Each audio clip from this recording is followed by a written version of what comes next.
Hi friends, ఈరోజు నేను కొబ్బరి పాలతో బగారన్నం చేశానండి. ఇదిగోండి ఎంత కలర్ఫుల్గా ఎంత బాగుందో చూడండి. సింపుల్గా ఈజీగా చేసుకోవచ్చండి. చాలా టేస్టీగా బాగుంటుంది. ఎలా చేయాలో ఒకసారి చూడండి. ఇప్పుడు స్టార్ట్ చేస్తున్నా, చూడండి ఎలా చేస్తున్నాను. ముందు స్టవ్ తెచ్చుకొని గిన్నె పెట్టేస్తున్నా. గిన్నె వేడెక్కిందండి. దీంట్లో ఇప్పుడు మనం ఆయిల్ వేసుకుందాం.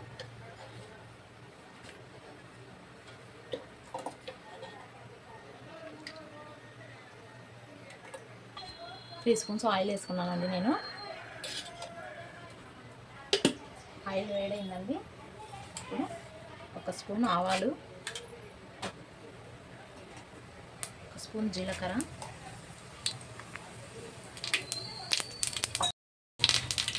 ఆవాలు జీలకర్ర వేగినాయండి. ఇప్పుడు సన్నగా కట్ చేసుకున్న ఉల్లిపాయలు, తర్వాత పచ్చిమిర్చి ముక్కలు వేసుకొని ఒకసారి కలిపేసుకుందాం. ఇప్పుడు దీంట్లోకి పచ్చి బఠానీ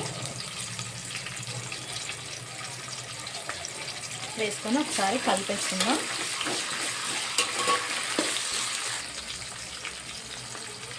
తర్వాత మసాలా దినుసులు వేసుకుంటున్నానండి. వేసుకొని ఒకసారి కలిపేసుకుందాం. ఉల్లిపాయ బఠానీ మగ్గిందండి. ఇప్పుడు అల్లం వెల్లుల్లి పేస్ట్ వేసుకుందాం. వేసుకొని ఇది పచ్చివాసన పోయేంత వరకు మగ్గనిద్దాం. మగ్గిపోయినాయండి. దీంట్లోకి ఇప్పుడు మనం రైస్ వేసుకుందాం. రైస్ వేసుకున్నాం కదండి. ఇప్పుడు మనం కొబ్బరి పాలు వేసుకుంటున్నాం అండి. ఈ అన్నానికి ఇదే టేస్ట్ అండి. కొబ్బరి పాలు వేసుకొని ఒకసారి కలిపేసుకుందాం. కొబ్బరి పాలు పోసుకున్నాం కదండి, కొద్దిగా తక్కువ ఉన్నాయి. ఇప్పుడు నేను సరిపడా రైస్కి సరిపడా వాటర్ పోసుకుంటున్నానండి. ఇప్పుడు దీంట్లోకి ఉప్పు వేసుకుందాం.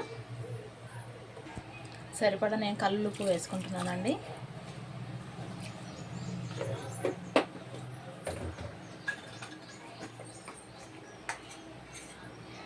కొద్దిగా ధనియాల పొడి,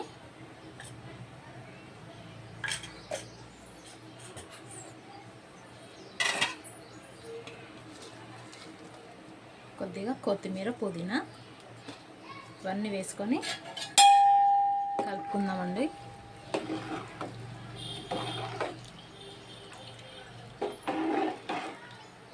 కలిపేసుకొని ఇప్పుడు అన్నం అయినాక మనం మూత పెట్టేసుకుందాం. ఇందులో ఒకసారి తీసి ఇలా కలుపుకుందామండి, లేదంటే పొంగిపోతుంది. అన్నం అయిపోయిందేమో చూద్దామండి. ఇదిగోండి అయిపోయింది. నేను ఇప్పుడు స్టవ్ ఆఫ్ చేసేస్తున్నా. ఇప్పుడు సర్వ్ చేసుకుందామండి. నేను ఇప్పుడు సర్వ్ చేసుకుంటున్నా అండి. చూడండి ఎంత బాగా పొల్లుగా ఎంత బాగా వచ్చింది చూడండి. రైస్ నేను బాస్మతి చేయలేదండి, మనం రెగ్యులర్గా వండుకునే రైస్ తోటే చేశాను. ఎంత బాగా వచ్చింది చూడండి. ఓకేనా అండి, మా రైస్ అయిపోయిందండి. కాంబినేషను ఆలు మసాలా కర్రీ అండి. ఓకేనా ఫ్రెండ్స్, మా వీడియో నచ్చితే లైక్ చేయండి, షేర్ చేయండి, సబ్స్క్రైబ్ చేయండి. Okay friends, bye.